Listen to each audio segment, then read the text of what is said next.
आज के निबंध का शीर्षक है कलम का जादूगर रामवृक्ष बेनीपुरी, जिसके रचयिता डॉक्टर श्यामनंदन किशोर हैं। रामवृक्ष बेनीपुरी हिंदी में प्रख्यात साहित्यकार थे। वह एक राजनीतिक व्यक्ति थे। राजनीति के क्षेत्र में उनकी विचारधारा समाजवादी थी। जयप्रकाश नारायण में उनकी गहरी आस्था थी। बेनीपुरी जी एक प्रखर एवं तेजस्वी पत्रकार और संपादक भी थे। एक संघर्षशील व्यक्ति थे, स्वभाव से मस्त और व्यवहार में उदार। वह कलम के ही जादूगर नहीं थे, अपने आप में एक वशीकरण मंत्र थे। उनका पूरा व्यक्तित्व ही बोलता था, किंतु उनके जीवन का अंत बड़ा करुण था।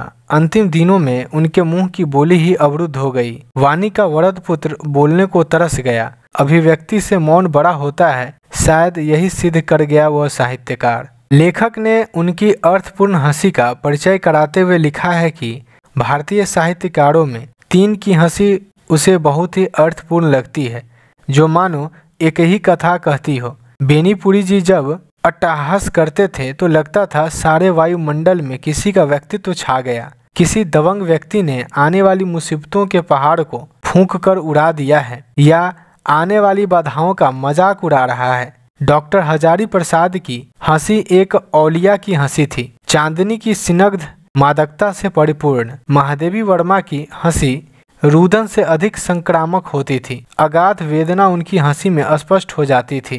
वे गेहुए रंग के थे, पेशानी पर शिव के त्रिपुंड की तरह चिन्ह थे। बाल को करीने से अंतिम छोर पर बंकिम बनाते हुए सजाते थे। वे किसी क्षण स्थिर नहीं रहते थे, या तो किसी बात पर सिर हिलाते, हाथ झटकते या हंसी उछालते या फिर बोलते रहते। गद्य पाठ में उनकी शैली अनूठी थी, लगता था कि कविता का पाठ हो रहा है। रामवृक्ष बेनीपुरी का जन्म मुजफ्फरपुर जिले के बेनीपुर गांव में अत्यंत ही साधारण परिवार में हुआ था। माता पिता की स्नेह छाया से वंचित इस महामानव ने अपने पौरुष से अपने व्यक्तित्व का निर्माण किया था। संघर्ष उनका जुड़वा भाई था। निर्धनता की सीमा से उठकर अपनी लेखनी के बल पर उन्होंने अपने सारे अरमानों को पूरा किया था। बेनीपुरी जी को अपने गाँव की धरती से असीम लगाव था। घर बनाने की आवश्यक सामग्रियों के लिए कई बार उन्हें मुजफ्फरपुर का चक्कर लगाना पड़ता था। बहुत सारी परेशानियों का सामना करना पड़ता था। लेखक ने उनकी जब परेशानी देखकर उनसे शहर में ही घर बनाने का आग्रह किया था, तब वे हंसकर बोले, प्यारे तुम क्या जानो गांव का मजा। बेनीपुरी जी जो बेनीपुर में ही पैदा हुआ है, बेनीपुरी से ही तो बेनीपुर जाना जाता है। मेरे बचपन की साध पूरी हो रही है। मुझे शहर से गांव के लिए ईंट ढोने में बेहद खुशी होती है।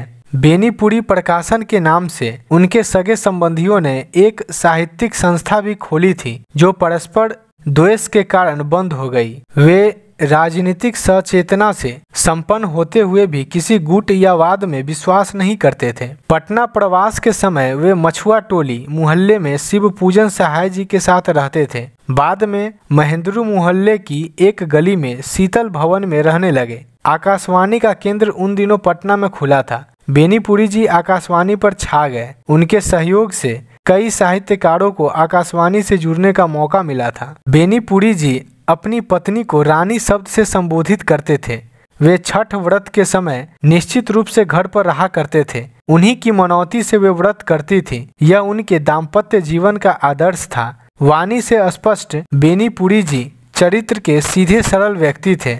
लेखक की शादी के समय वे पेरिस में थे। शादी के दिन ही एक लंबा चौड़ा पत्र पेरिस से लेखक के पास आया। भारत लौटने पर वे मुजफ्फरपुर लेखक को आशीर्वाद देने आए। लेखक की पत्नी आशा जी ने अपने हाथों से तरह तरह के व्यंजन बनाकर खिलाए। बेनीपुरी जी एक बार विधायक निर्वाचित हुए थे, दूसरी बार उनकी पराजय हो गई थी। वे अपनी विजय से न तो मदोन्मत्त बने और न पराजय से दुखी। उनके स्वर्गवास के बाद उनके दामाद स्वर्गीय महंत श्याम सुंदर दास ने, जो बिहार विश्वविद्यालय के अर्थशास्त्र विभाग में रीडर थे, मुजफ्फरपुर के नागरिकों के प्रयास से उनके नाम से रामवृक्ष बेनीपुरी महिला कॉलेज का शुभारंभ किया। आज यह महाविद्यालय अंगीभूत कॉलेज के रूप में एलएस कॉलेज के उत्तरी छोर पर चल रहा है। बेनीपुरी जी के जीवन का अंतिम क्षण अत्यंत ही कष्टमय रहा। वाणी का वरद पुत्र बोलने को तरस गया। जिनके मुख से निर्झरनी की वाणी झरती थी, शब्दों के हरिश्रृंगार बरसते रहते थे, उसे सदैव के लिए मौन व्रत साध लेना पड़ा। वे खाट पर पड़े पड़े टुकुर टुकुर निहारते रोते रहते थे। पटना अस्पताल से लेकर मुजफ्फरपुर में मृत्यु पर्यंत लेखक उनके साथ था। आजीवन जोश उमंग एवं रंगीनियां लुटाकर साहित्य के आकाश पर जाज्वल्यमान नक्षत्र की भांति चमकने वाला यह दिनमान धीरे धीरे अस्त हो गया। जीवन भर अट्टहास करने वाला, दूसरों के सुख दुख में मुखर होने वाला साहित्यकार निःशब्द बन गया। वे एक कलम के जादूगर ही नहीं थे, खुद एक वशीकरण मंत्र थे। उनका कॉमा फुल स्टॉप ही नहीं बोलता था, उनकी शारीरिक भंगिमाएं भी बोलती थी। बेनी पुरी जी कलम के जादूगर तो थे ही, दिल के भी जादूगर थे। लोगों के मन पर उनके सम्मोहक व्यक्तित्व का जादू असर किए बगैर नहीं रहता था। वह अपने आप में एक वशीकरण मंत्र ही थे। ऐसा एक महाशब्द चित्रकार विधि के विधानानुसार शब्दातीत होकर हमसे सदा सदा के लिए जुदा हो गया। वीडियो अच्छी लगी हो तो लाइक, सब्सक्राइब और शेयर करना ना भूलें।